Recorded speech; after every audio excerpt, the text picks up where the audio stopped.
The first question I kind of was interested in asking is what you think each has contributed to the computer and technology industry, starting with you, Steve, for Bill, and vice versa. Well, Bill built the first software company in the industry, and I think he built the first software company before anybody really in our industry knew what a software company was, except for these guys. And that was huge.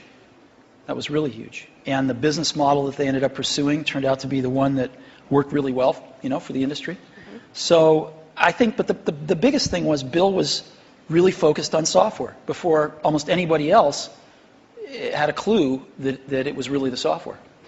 That's what I see. I mean, a lot of other things you could say, but that's the high order bit. And I think building a company is really hard, and it requires your greatest persuasive abilities to hire the best people you can and keep them at your company and keep them working, doing the best work of their lives, hopefully. And Bill's been able to stay with it for all these years. So, Bill, how about the contribution of Steve and Apple? Well, first I want to clarify, I'm not fake Steve Jobs.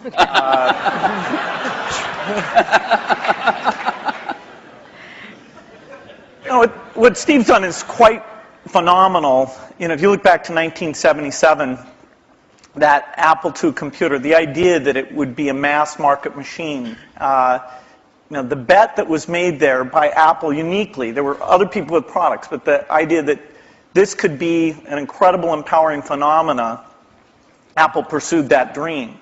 Then one of the most fun things we did was the Macintosh, and that was so risky.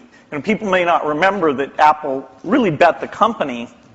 Lisa hadn't done that well, and some people were saying, okay, that general approach wasn't good. But the team that Steve built, even within the company, to pursue that, even some days it felt a little ahead of its time. I don't remember that Twiggy disk drive. 128K. Yeah. The Twiggy disk drive, yes. Steve gave a speech once, which is one of my favorites, where he talked about, in a certain sense, we build the products that we want to use ourselves. So he's really pursued that with incredible taste and elegance that has had a huge impact on the industry. And his ability to always come around and figure out where that next bet should be has been phenomenal. Apple literally was failing when Steve went back and reinfused the innovation and risk-taking that have been phenomenal. So the industry's benefited immensely from his work. We've both been lucky to be part of it, but I'd say he's contributed as much as anyone. We've also both been incredibly lucky to have had great partners that we started the companies with, and we've attracted great people. I mean, so everything that's been done at Microsoft and at Apple has been done by just remarkable people, none of which are sitting up here, today. Well, not us. Well, you're sort of the not us. And you're in a way you're the stand-ins for all those other people. In a way, we are. In a very tangible way. So Bill mentioned the Apple II in 1977 and 30 years ago, and there were a couple of other computers which were aimed at the idea that average people might be able to use them. And looking back on it, a really average person might not have been able to use them by today's standards, but it certainly broadened the base of who could use computers.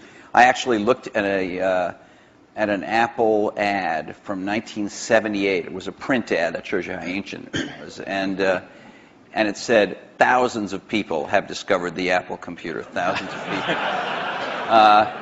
And it also said, you don't want to buy one of these computers where you put a cartridge in. I think that was a reference to one of the Atari or something. Oh, no. You want a computer you can write your own programs on. And so the world, and obviously people we had some very strange ads back then. We had one where it was in a kitchen, and there was a woman that looked like the wife, and she was typing in recipes on the computer with the husband looking on approvingly in the back. Most people, some people here, but I don't think most people know that there was actually some Microsoft software in that Apple II computer. Do you want to talk about what happened there, or how that occurred? Yeah, there'd been the Altair and a few other companies, actually about 24, that had done various machines. But the 77 group included the PET, TRS-80, Commodore. and the Commodore PET, TRS-80, and the Apple II. The original Apple II BASIC, the integer BASIC, we had nothing to do with. But then there was a floating point one where, and I mostly worked with Woz on that. Let me tell this story. So Woz,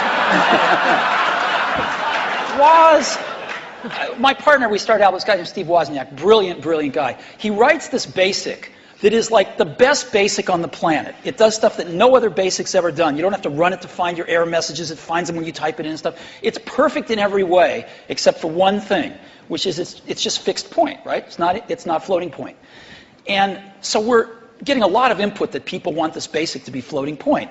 And like we're begging Woz, please, please make this floating point. Who's we? How many people are in Apple? Well, me. We're begging Woz to make this floating point, and he just never does it. And he wrote it by hand on paper. I mean, he didn't have an assembler or anything to write it with. It was all just written on paper, and he'd type it in. He just never got around to making a floating point. Why? Well, this is one of the mysteries of life. I don't know, but he never did. And so, Microsoft had this very popular, really good floating point BASIC that we ended up going to them and saying, help. And how much was I think you were telling us earlier. That was $31,000. That Apple paid you for that. the floating point BASIC. And I flew out to Apple. I spent 2 days there getting the cassette. The cassette tapes were the main ways that people stored things at the time. Right. And, that was fun. I think the most fun is later when we worked together.